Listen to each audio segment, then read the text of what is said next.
Joe, how many miles did your most mileage car have? Oh, I think 245,000. Whoa! Made it a long way. Well, our caller today has got you beat. Oh, show off. 260,000 miles and going. Wow, there's a flex. Yeah, but this caller is going to have to replace that car soon and has some debt-related questions associated with that.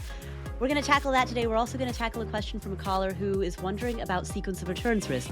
We often talk about avoiding it, but how do you know when you're out of the woods? How do you know when you have avoided it?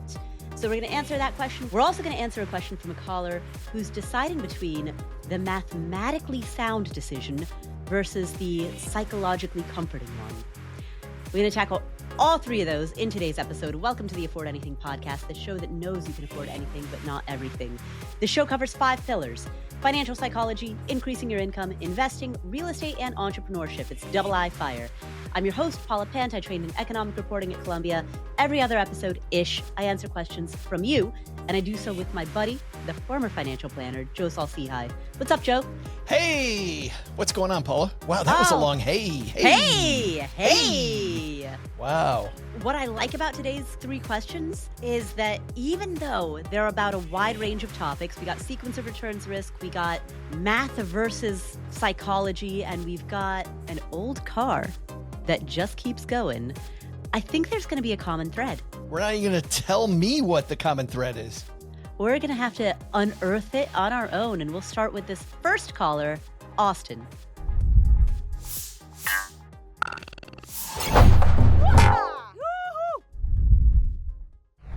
Hi, Paula and Joe. This is Austin from Minnesota. Shout out to Joe and the SB crew, of course. I'm calling because we're at a transition point for our family. We just had another child and have decided to go down to one income. I'll share some details before asking the question. My wife's 29, I'm 31, we have 2 kids. The income after the reduction is going to be $150,000 base with a $20,000 bonus. Savings is at about $52K between emergency and sinking funds. We spend just shy of $7,000 a month. Our investments are about $500,000 in retirement tax-advantaged accounts, so 401k, IRA, Roth. Pretty even split between pre-tax, post-tax, honestly. $150,000 in taxable investments, $12,000 in across both 529s for the kids. Our house is valued probably between $560,000 and $575,000. We've had some recent renovations and things, so I'm not entirely sure of the value there. $390,000 mortgage at a 5.07% ARM that's due to start adjusting in late 2029. We have a car loan at $16,000 at a 5.97% rate. Student loans that are just around $20,000 at and below 4%. They're all federal loans. So here's the question. With the reduction in income we're looking at, we've identified the car loan as a potential opportunity to improve cash flow. It's $570 a month. We're looking to get a $5,000 windfall from vacation time payouts and other bonuses during this transition. We also have a paid off car running strong at 260,000 miles on it. Love this car to death. But I'd love to get it to 300,000 miles, but you never know. So really, do we pay off the existing loan or should we try to manage it to work to buy the next car in cash? Would you even go as far as taking a few thousand of taxable investments out of the market to pay for this? That's probably the most painful part of the question, but I'm honestly curious. I feel like we couldn't get another sub 6% rate for a used car loan right now, and we're likely to spend around $18,000 to $27,000 on said purchase when the time comes. However, $570 a month would make a big difference, and we can get right back to saving most of that amount for the next car, even with the reduction in income. Again, it's about a $16,000 loan we're talking about. Thank you both for all you do. Look forward to hearing what you think. Thanks. Austin, first of all, thank you for the question. And I want to take a moment to highlight some of the achievements that you've made before I get into answering the question. So first of all, $500,000 in long-term retirement assets at the age of 31 and 29. So you are, I'm going to call it, Joe, this guy is Coast-Fi. Awesome. Yeah. Because here for the people who are wondering, how did we come to that? Here's the math behind this. So you and your wife are an average age of 30, right? If you've got $500,000 at the age of 30, let's use rule of 72. We'll assume an 8% rate. So that means your money doubles every 9 years. That means if you've got 500,000 at the age of 30, you'll have $1 million at the age of 39.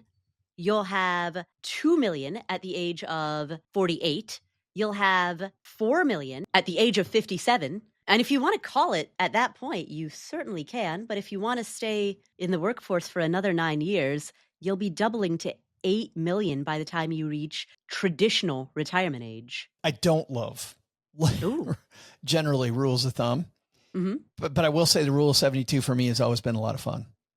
Yeah. Just because I can take a look at the stuff that I've done, no matter how old you are, if you're in the first few years of saving, you're like, I haven't done anything. But then you pull out the rule of 72, Paula, especially for those financial independence goals, when you got a little bit of time, you're like, you know what? This is going to double 3 times, or maybe only twice, or maybe only once. But heck, if it's going to double once and you've managed to cobble together $3,000, it's really 6,000, and it's a nice confidence booster. Yeah, absolutely. So I want to commend you on that, because to have $500,000 in retirement assets at the average age of 30, that's incredible. So huge kudos to you on that. In addition to that, you've got $12,000 in 529 plans for your kids, and your kids are really young, right? You've got another $150,000 in taxable brokerage assets. You've got a tax triangle that's built out as well. So you've got a good amount in taxable, and then you're pretty evenly split also between tax deferred and Roth. So in terms of the long-term game, you're doing a lot of things right. Now, with all of that said, let's turn our attention to your question, which is, what do you do about these cars? Because you've got 2 cars. One car is paid off, free and clear, and it's got 260,000 miles on it, which is awesome. Love that. Love that for you. Love that you love the car and want to drive it until it's beyond 300,000. You've also got another car with a $16,000 note on it at just shy of a 6% interest rate. Don't love that quite as much, but we are where we are. Here's the crux of the issue as I see it. As much as I love the fact that you've got this car with 260,000 miles on it, the reality is that car could crap out tomorrow. When you've got a car that's that old with that many miles, I'm with you. I hope that you can drive it until it hits 300,000 miles. I hope you can drive it till it hits 350,000 miles. But Joe, you had a car that went to 200 and you said 40,000, 45,000? Yeah, made it a long way. So what happened at the end? We ended up donating it. No, but how did you know it was time, I should say? Oh, it stopped running completely. Oh. Yeah, I mean, it was definitely the time. A friend of mine had joked with me that I was going to bring along a screwdriver to take everything else out of the car, have a screwdriver that I could use to just scratch off the VIN number and then take off the license plates and leave it along the side of the road. It didn't get that bad, but it was a car that definitely had done its work. So we donated it. It no longer ran, and got a little text donation. I think it was $300. But Joe, I'm betting you had aspirations to drive that car to 300,000 and beyond. Oh, 100%. Normally, if we thought this was an event that would be maybe a year out, 2 years out, getting rid of that loan. Mm-hmm. The loan on the other car. Mm-hmm. Yeah, so you could recapture that $500. I think would be a good idea. But this sounds to me like it could be right on top of us. We don't know. It could be.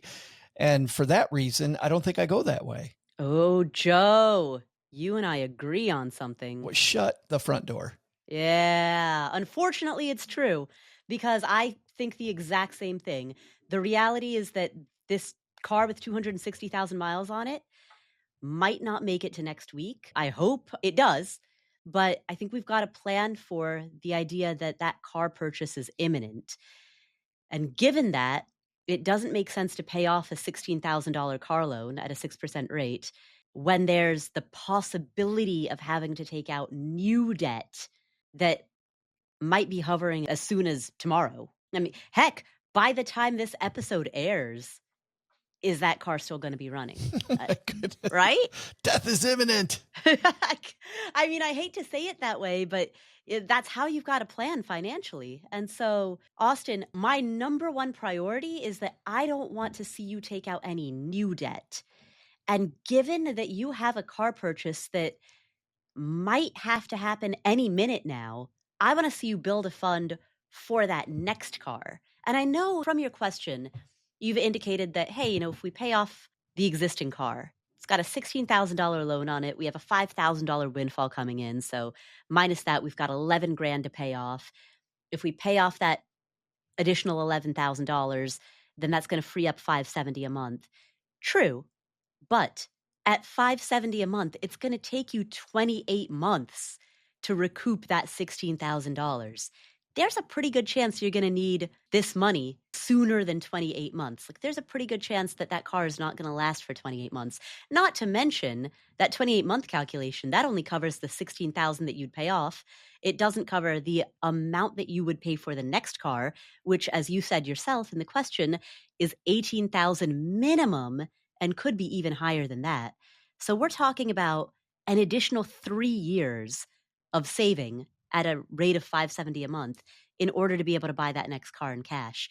That's too long. What do you propose he does then to come up with the $18,000 plus for the next car? I would first take that $5,000 windfall that they're expecting and put that into a fund that's dedicated to buying the next car in cash. And Joe, I'm curious to see if you and I are going to agree on this. So what I would do, because I really don't want to see him take out any new debt, I would only buy a car, that next car, the replacement car, I would only buy a car at a value at which I could float it in cash. So if that means that I've got to buy a $5,000 car, that means I've got to buy a $5,000 car. That means $5,000 car. And what I would do with that realistically is the grown-up with the kids drives the newer car, which is the $16,000 car. And the grown-up without the kids, the grown-up who's driving by themselves, takes the $5,000 car. Wow. Yeah. I'm on board with that. We could talk more about that and why I like that, even though Austin may think initially that that is suboptimal and not at all what he wants to do. There's one thing I might do, which is I'm looking at all these pots of money. And to your point, Paula, he is coast fi, right? Mm-hmm. So my question is, if you actually begin with the end in mind and you timeline out these goals, are some of the goals possibly overfunded? Because when I was a financial planner, there were times when people with Austin's saving acumen would come in and I would go, listen, you're not going to need all this money you have in this pot over here. So we can either increase the goal, we can move it up, or we can dedicate the money to something else. So there is a possibility, Paula, that some of this money that's sitting there might be able to augment the $5,000 that he has coming in so that he could initially start off much closer to that $18,000 number that he really wants. If we're pulling from the money that's sitting there, that would have to come from one of three places. It would have to come from either his cash reserves, which represent about, he's got a $7,000 spending rate. His emergency fund plus sinking fund represents about 7 months worth of expenses, give or take. Option A, he could pull from the emergency/sinking fund, which is 7 months worth of expenses. I don't love that because 7 months is about where you would want your emergency fund to be, right? 6 months really. So 7 is pretty close of where you'd want your emergency fund to be. So I don't love pulling from there. That's option A. Option B, I dislike the most, right? I love less, I dislike the most. Option B would be pulling from the principal portion of any Roth contributions. I'll put that out there because it is technically a possibility, but I'm going to immediately eliminate it because I can't stand that idea. And then option C is pulling from taxable brokerage account. So of the three, ABC, cash, Roth, taxable, where should that money come from? Clearly, if he can swing it, the taxable brokerage should be number one. But there also is a fourth move that he can also make, which is if he's overfunded some of these goals and he can slow down the saving, he might have more cash flow also than he knows that he has.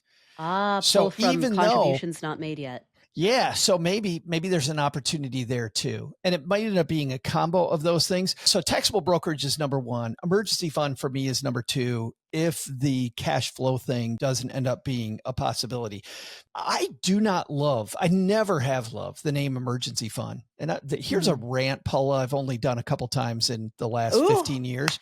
I've never liked it. Rant time. Well, it's not that big a rant though, because when I was a financial planner, I always called it a cash reserve. And in the financial planning community, we called it a cash reserve.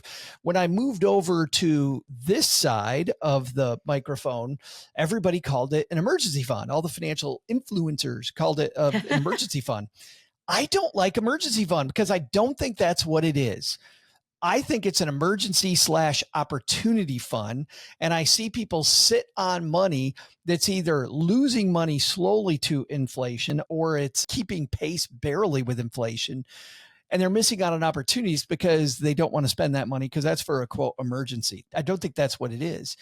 I think truly that, we're going to talk about sequence of returns risk later on.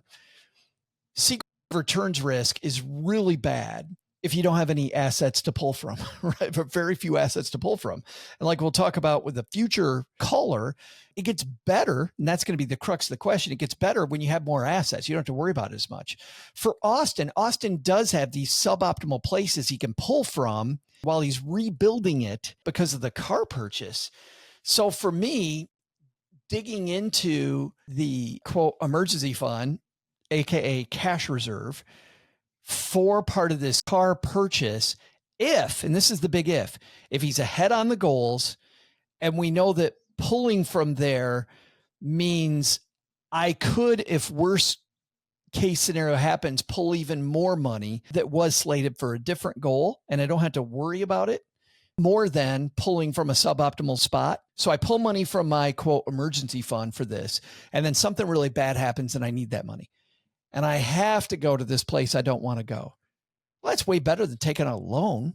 It's not targeted for that, but it's not the end of the world. If he's ahead of the game, I do like pulling from the emergency fund. Joe, I'm going to throw out another alternative, though. Oh, so, gamble. Yeah, what about go gamble? To the casino? Oof, exactly. Put it all on red. After you have a reduction in income, your future income, your new income is going to be, you said, 150,000 base plus about 20,000 bonus. So your future income is going to be 170,000 a year. Now, I assume that you're referring to pre-tax income. So ballpark, let's shave 50 grand off of that. That represents around a 30% rate. So that's supposed to represent federal and state and local. Again, I don't know your tax rate. I don't know even what state you live in. So I don't know if you have to pay state income tax or not.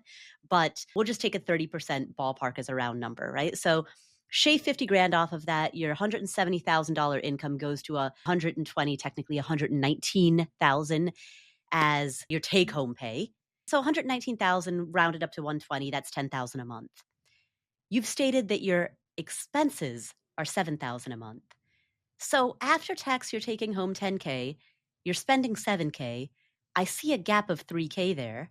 I see where this money for this next car could come from. And Joe, to your point, you're coming at it top down and I'm coming at it bottom up, and maybe we're actually talking about the same pot of money, because maybe in his mind that 3K differential is currently what's dedicated to long-term retirement assets. Yeah.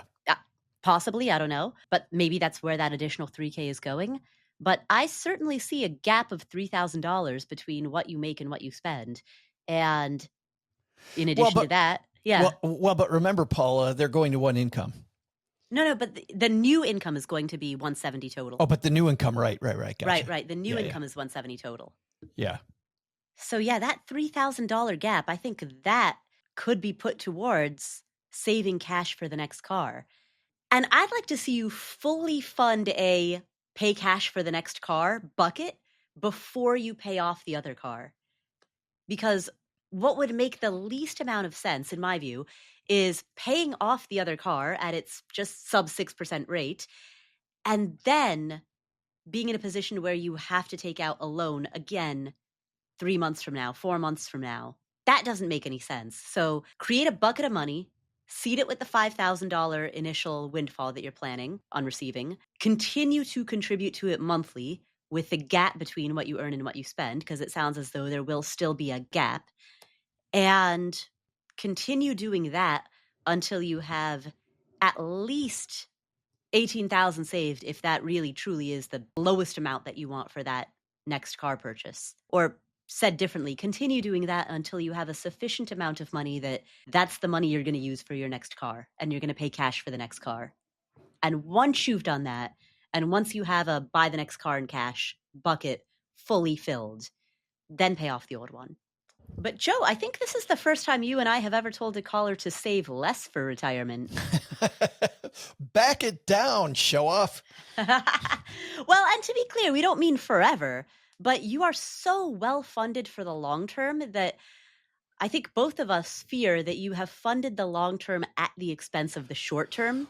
Well, but here's the thing, Paul, that's for living the same lifestyle it appears he's living now. Maybe he has big goals, big dreams, maybe it's something that we don't know about there, but I think calculating all that out to make sure it makes sense. But yeah, on the surface of it, he can, over the short run, probably back down the amount that he's saving and put it toward this car and then jack it back up again later.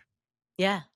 And I will say, it took me a long time to get comfortable with the idea of not fully maxing out every single retirement account, because for my 20s, I took enormous personal pride in that.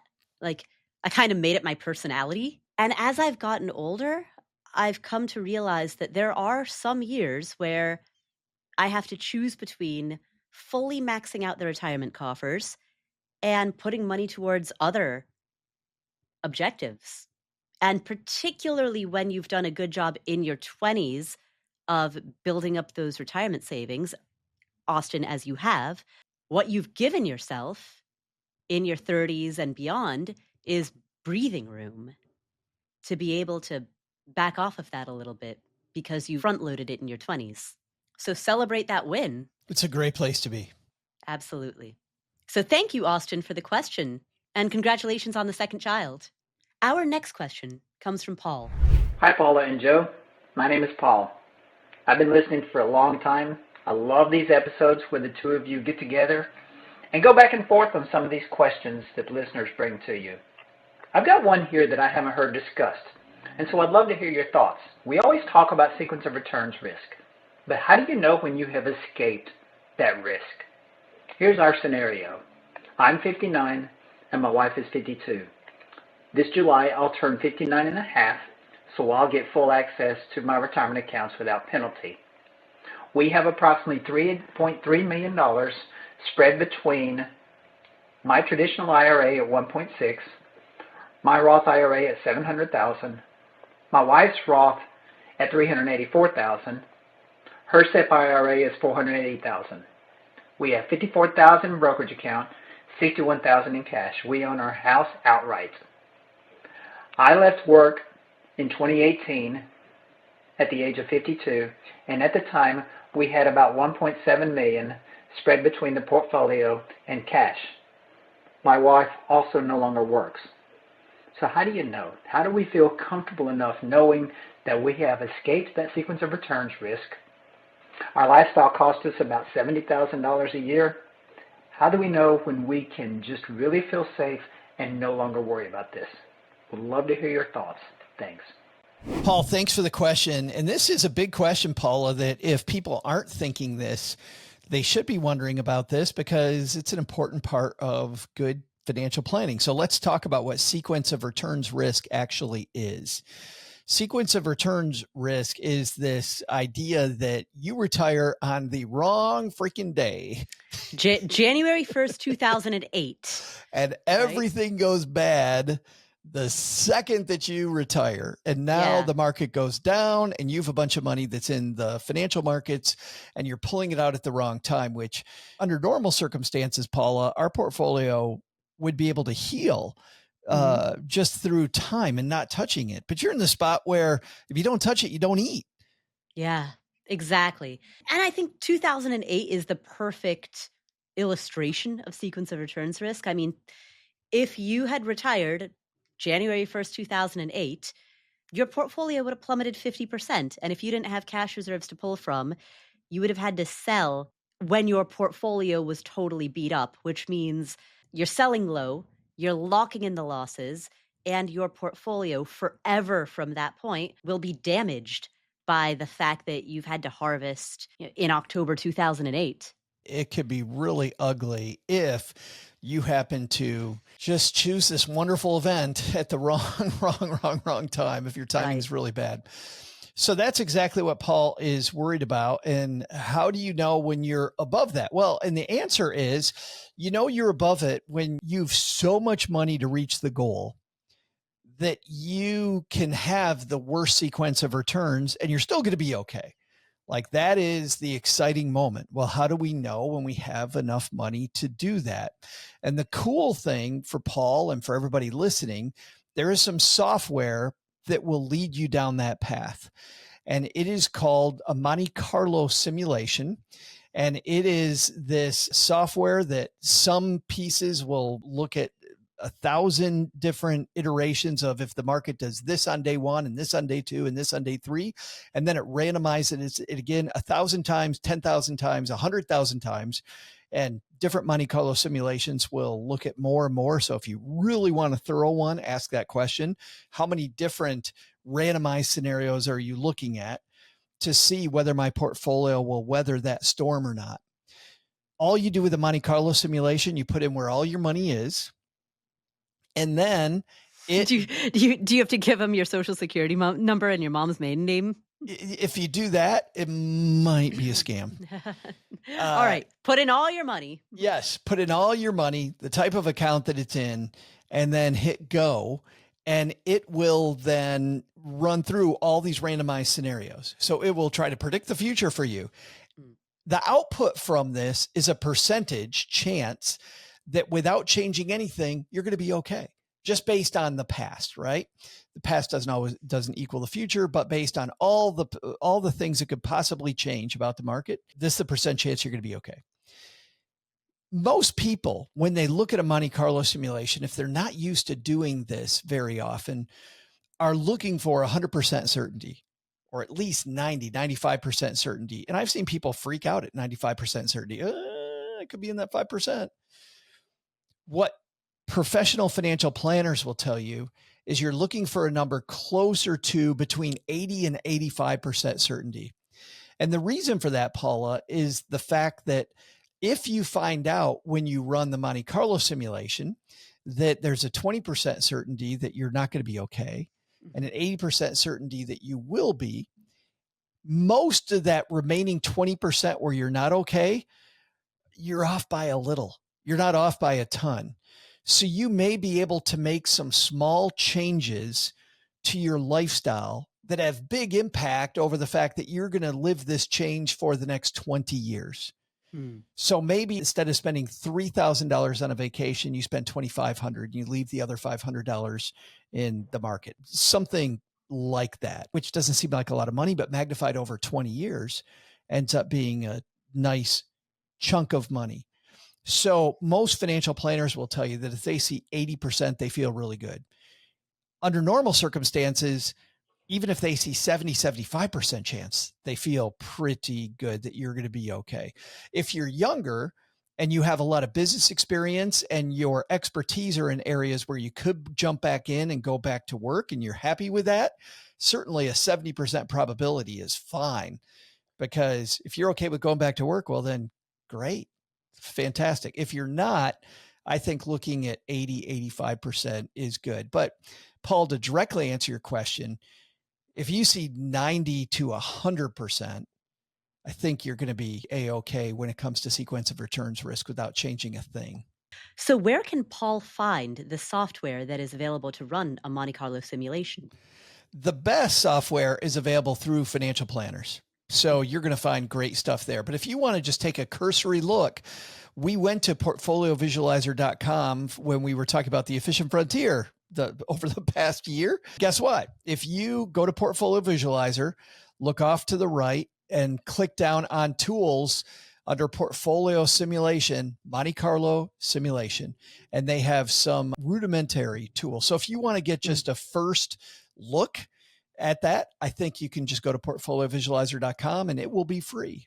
Right. And we're showing, for those of you listening via audio, if you want to check out our YouTube video, we're showing a demonstration of that on the screen right now. That's a great first place to look. And that's probably where I would send Paul. Well, I won't even say probably because I'm here and I have the microphone. Paul, that's where I'm sending you. I am sending you there. If it's borderline, I think that's when you bring in the pro. And certainly if Paul already works with a pro and Paul gets this as part of his annual fee, ask the pro to do that as part of your overall financial planning. But let me ask Paul's question in a different way. Paul retired in 2018. It's now, breaking news, 2025.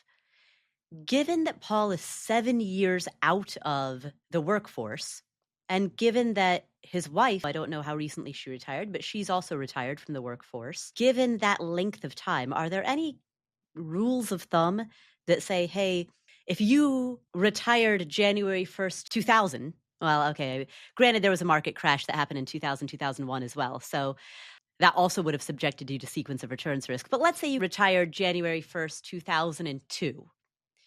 And you've got another 6 years before 2008 happens. The market started declining in 2007, though, right? But you've got 5 years before the market begins declining in what we now know as the Great Recession. For those people who retired January 1st, 2002, were they out of the sequence of returns risk window at the time that the Great Recession began in late 2007, early 2008? The answer to that is yes. These simulations show that the most damage to your portfolio happens in the early years. So what some professionals will do early on in a portfolio's life, meaning the time that you retire, if you're close to your goal, you barely have a safe withdrawal rate, they will lower the risk in your portfolio to compensate for the first few years, because of the fact that when you look at surviving a long period of time, damage up front is by far the biggest damage you can do. And if your portfolio isn't damaged during those early years, damage to it in subsequent years, because you survived those first few years, are not going to be nearly as big. Now, if you've overspent and you're still at that maximum safe withdrawal rate, the sequence of return risk will persist. What the Monte Carlo simulation will show in those instances where you're not going to make it, most of the time, the reason you didn't make it is because those first 3 or 4 years were awful, were absolutely awful. So in other words, during those years, if you survived those years and you actually had a good market, an up market, now you have fewer years to live. Well, none of us gets out of here alive. Financial planning is the only field in which that's considered a good thing. Well, the good news is, the good news is you've got fewer years to live. That's right. That's great news. Let's put that a better way. Your portfolio doesn't have to withstand as much. How about that? That's the kinder, gentler way to say you're not going to live forever. You're going to die soon. Sooner. Yeah, hopefully not soon, but sooner. So your portfolio doesn't have as long of a trek anymore, and it lasted those years, which means your safe withdrawal rate number is probably higher now, Paula, but you're happy living on the amount that you're living on currently. That being the case, you're going to be fine if you continue to maintain the same lifestyle that you had when you began retirement. So with all of that said, this might be too simplistic, too reductive, but could we state that you mentioned 3 or 4 years? Could we state that 3, 4, 5 years is a rule of thumb barometer, assuming that you don't overspend? If you don't overspend, yes. So if Paul did these calculations that said, I'm going to be okay to retire and I'm under that safe withdrawal amount and I haven't seen the sequence of return risk, I would bet if he ran it today, he's much more certain. The Monte Carlo simulation will look way better today than it did then. Yeah. And given that he retired in 2018 and has seen, with the exception of short duration events in 2020 and 2022, Paul has, for the most part, between 2018 and 2025, seen predominantly an upmarket in his first 7 years of retirement. Oh, yeah. And cumulatively, it's been up and to the right, right? Yeah. In a big way.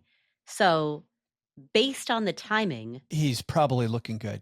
Yeah, Paul, run the Monte Carlo simulation. But if you were good enough to retire then and the math worked out at that time, I think the math is working out a lot better now. So thank you, Paul, for that question. And congrats on your retirement and on your wife's retirement. Next, we're going to answer a question from a caller who's wondering, should he pick the mathematically sound decision or should he pick the psychologically comforting decision? We're going to address that next. Our final call today comes from Jonathan. Hey, Paula and Joe, this is Jonathan out in sunny Spokane, Washington, and I have a financial psychology question for you. So here's the situation. I've invested enough into my Roth and pre-tax accounts such that I don't need to contribute to them anymore. They'll grow to the number that I need by age 59 and a half. I'm sure there's a term for this situation. Wink, wink. Anyhow, I've got $7,000 per year to invest for at least, say, the next 10 years. And I want that money to be accessible before age 59 and a half. So I could put it into a Roth. I could take those contributions out tax-free, or I could put it into a taxable brokerage. I know if I put it in the brokerage, I'm going to pay more in taxes, but I know if I put it into the Roth, I'm going to struggle a lot psychologically pulling money out of that Roth. So do I bite the bullet, pay the taxes, not deal with the psychological stress? It won't be that significant, but still. Or do I just put it in the Roth and save myself a few bucks on the tax side of things? How should I think about this? Thanks in advance. I love this question, Jonathan, because I feel your pain. I alluded to this in my answer to Austin's question earlier in this episode when I talked about how, in theory, putting money into a Roth account and then withdrawing the contributions is a possibility. But in practice, it's a possibility that I and pretty much everybody who's listening to this in the afforder community all collectively feel queasy about. If I can be so bold as to make an assumption about the majority of people listening, I think we all really don't, at a gut level, like that idea, because money in a Roth, we're so conditioned to keep it in the Roth since the Roth has such amazing tax treatment. So the idea of pulling contributions, we all know that we can do it penalty free, but we don't want to. That's frustrating. It's even more frustrating with annuities, because annuities, traditionally high fee instruments, they don't all have to be, but most are. And the annuity industry knows, Paula, that with annuities, it's first in, last out, meaning that annuities are tax deferred, not tax free like a Roth. And when you grow money, you've got to take out all the growth before you touch your principal. And the annuity industry knows that the science behind that is, once you put money in an annuity, you don't take it out because you're going to pay a ton of tax on any dollar that it makes, which fortunately is a lot less than other places because the fees are so high, you make less money. But I know, right? Man. A little sarcasm there. Joe's idea of good news. I know, right? Right? The great news is your product sucks so bad that there's not going to be a bunch. But it is a problem. Is that the through line of these answers? Joe has a weird idea about what constitutes good news. Right. Good news, you're going to die. Great news, your product sucks. Yeah, no, not at all. I'm like the Grim Reaper today. But seriously, there is a mental issue with, I've got this tax treatment. What if I need it more next year than I need it this year? So I'm going to go ahead and I'm going to leave that alone because of the tax treatment. And then you don't end up ever spending that money and whatever joy it might have brought you. How I think I would approach this is with a 1-2 punch. I'm in favor of doing the thing that is psychologically most comforting, because at the end of the day, we as messy, imperfect humans are our own biggest obstacle. And the more that we can work with our nature rather than against it, the more we set ourselves up for success. That being said, the reason I say I take a 1-2 punch here is I also would interrogate the premise that you will always feel the way that you do right now. Remember how earlier in this episode, actually, in the answer to Austin's question, I talked about how when I was in my 20s, I took a lot of pride in maxing out every retirement account every year. Max out my 401k, max out my backdoor Roth IRA, max out my HSA. I took so much pride in that. It was beyond an activity. It was an identity. Partially it's because for a big chunk of my 20s, I couldn't. I just didn't make enough money to be able to do so. So once I finally could, that was, why wouldn't I, right? That was my status symbol. Look at me with all of my maxed out retirement accounts. And part of it was a deep, deep sense of identity as the type of person who does that. The notion of not maxing out, fully maxing out all available long-term tax-deferred or tax-advantaged accounts was at its core a threat to my own core sense of self. So of course I would never do that. Of course I would never suboptimally contribute to all my tax-advantaged accounts, right? That's not who I am. But over time, my sense of identity shifted. And with that shift in identity came a deep and true shift in my attitude, my feeling, my approach to how much money I need to put into tax-advantaged accounts today. Back to a Roth IRA, HSA, workplace tax-deferred account, all of the above.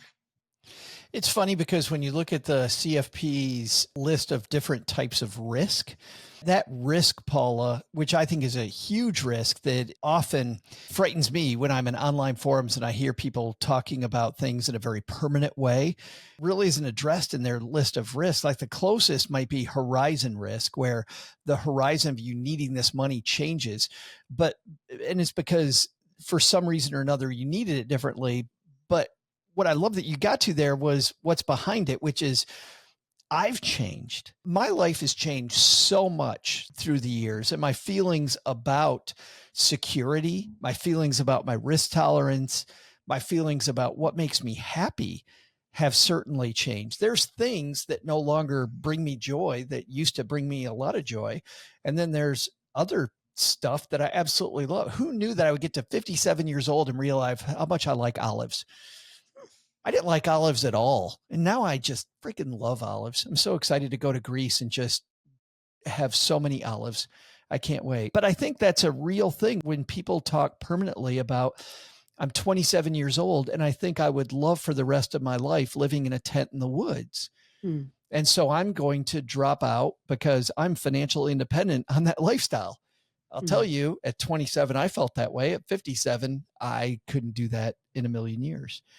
So I think it's difficult for us to re-rail back onto where we're headed with Jonathan's question into, I think that if you're naturally a saver, if you're naturally careful with your money, there's never going to not be a little bit of pain. Like you don't overnight become a spender. Don't overnight go YOLO. It's not going to happen. It's not going to happen. It's part of your gene pool. So for me, Paula, I don't know. I think that this all begins with how you look at spending. I think this is a deeper conversation on how you think about spending money, much more than it is a tax question. Because frankly, if I make the thing that I'm spending money on valuable enough that it is a core to that personality that you're talking about, I don't care what account it comes out of. This is the thing I've wanted to do my entire life. And you know what? It is worth it no matter what pot it comes out of. And if we're spending money that way, then certainly I want to get the best tax treatment possible. But I think I have to work through that roadblock first.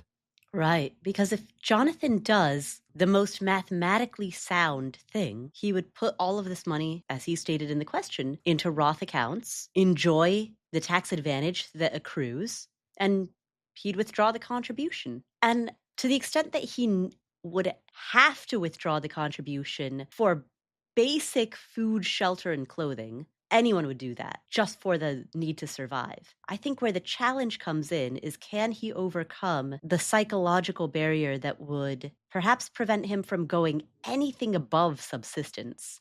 Because the risk is that he hamstrings himself and he hamstrings his life because he just can't bring himself to take out anything above subsistence.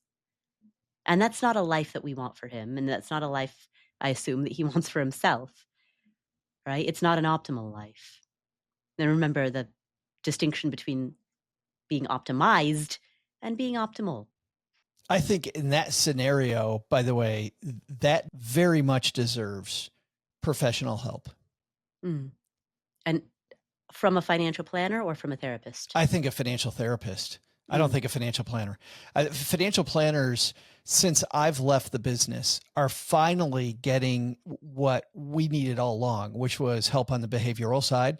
And now the behavioral component is one module of the certified financial planning coursework. But ask any CFP, it still isn't anywhere near the amount of behavioral work they do. And so they're not adequately trained. I think most want to be. And over time, they get a lot of experience in that area. So you might find decent help. But I think in that case, Paula, we go with somebody who's been specifically trained to deal with this because this is not a financial issue. Right. Jonathan, one thing that I would probably do is, and this is my answer to a lot of questions, is spreadsheet it out or run it through a couple of calculators, assuming certain set of assumptions around what your contributions are and what your return assumptions are, right? What would be, in dollars and cents, the actual difference between scenario A and scenario B? The difference between the Roth scenario and the taxable scenario, if you were to make those contributions and let them accrue in these two different types of accounts with different tax treatments. This is going to be an exercise of making assumptions, and maybe you run a couple of different scenarios so that you find a range of possible outcomes. So a best case, worst case, and mid case range. But I want to know, what is the actual dollar amount that we're talking about? How much more would you make if these were Roth contributions? So I'd want to know what that number is. And then on the flip side, I would want to continue to interrogate the question of how certain are you that you will feel in the future the way you feel today with regard to that reluctance to take out Roth contributions? And to ask that same question in a slightly different way, what could you do to make yourself more comfortable with the idea of withdrawing Roth contributions?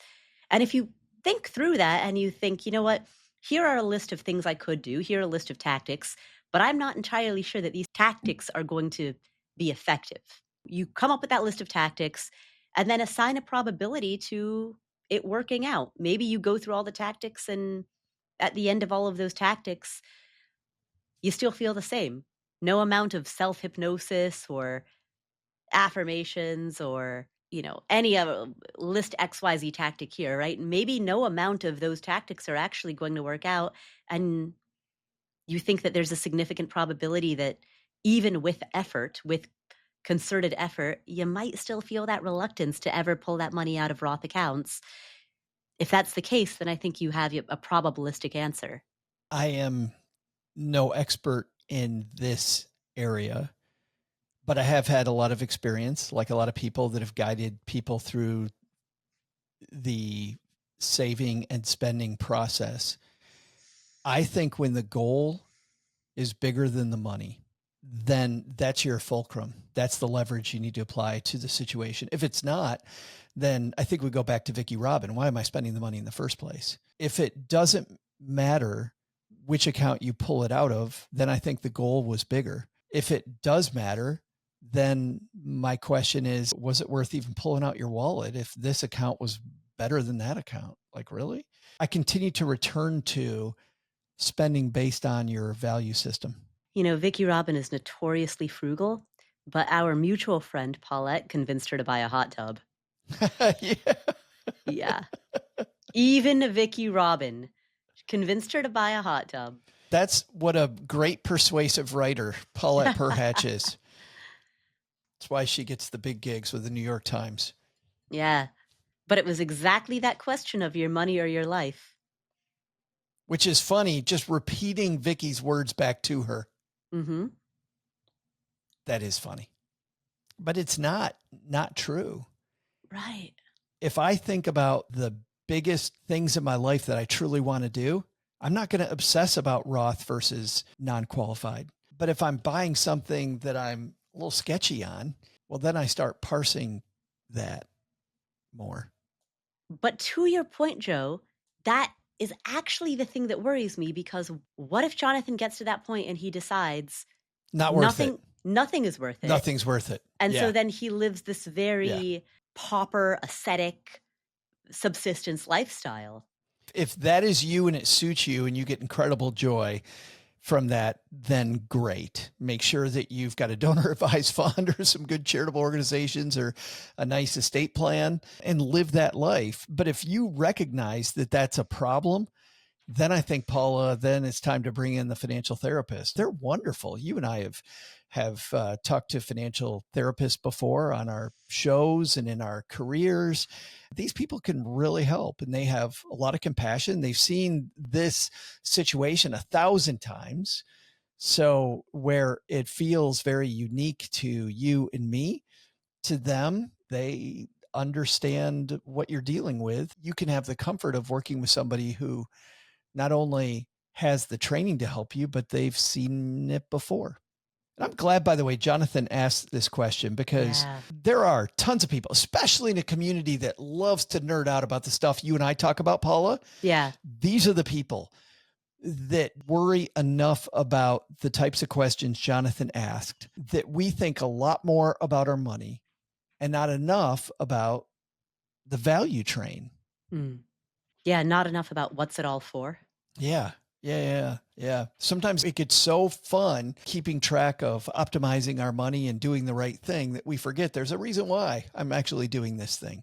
But I follow a lot of the fire-related subreddits. Oh, you know what? It was in a Henry subreddit, actually, the high income, not rich yet. Someone posed a question. He made, I think if my memory serves me correctly, something along the lines of $500,000 a year, and his expenses were under $3,000 a month. I mean, there's this massive delta between his income and his expenses.